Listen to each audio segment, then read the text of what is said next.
Yomon kuchli og'rig'i bor edi buni. Endi bir 3 kundan beri kechqurun suqilib og'rimaydi-yu. Do'yim bir xil igna sanchganday og'riq berardi. Qachon boshlandi bu opa? 10 kuncha bo'ldi buni boshlanganiga. 15 kun bo'ldi, ha? 10 kundan ham o'tdi, ha. Kimga, qayerga olib borib ko'rsatdingiz? O'zimizni nimaga aytib ko'rsatdim? Klinikamizda. Hozir og'riq beradimi? Boshida ko'proq og'riq berganmiz. Kuchli og'riq kuchli edi. Kuchli og'riqlar bilan bo'lishdi. MRTga. MRT qiling dedilar. MRTdan o'tib kelsam, keyin Kim aytdi sizga MRTni? Travmatologmi?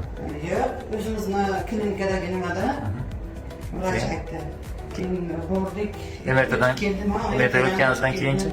Yana bo'lsam travmatologga o'tdim dedilar, ammo keyin nima bilishi? Pay yorilganmi dedilar, qandaydir. Endi ularga tushunmaydi, albatta soqolimiz nimasi bor, o'sha yerga o'tdilar. Xullas MRTchi ham sizga dermatologga boring demadi, travmatolog ham dermatologga boring demadi. Bordim, bo'lsam, keyin aytdiki, bu dedi, allergiya bergan bitta narsa sizga. Kim aytdi uni? Travmatolog. Travmatolog shunday dedilar. Lekin dermatologga boring demadi. Yo'q. Maz yozib berdi. Qo'ldur dedilar, mazam emas, qo'ldur dedilar. Tushunadi.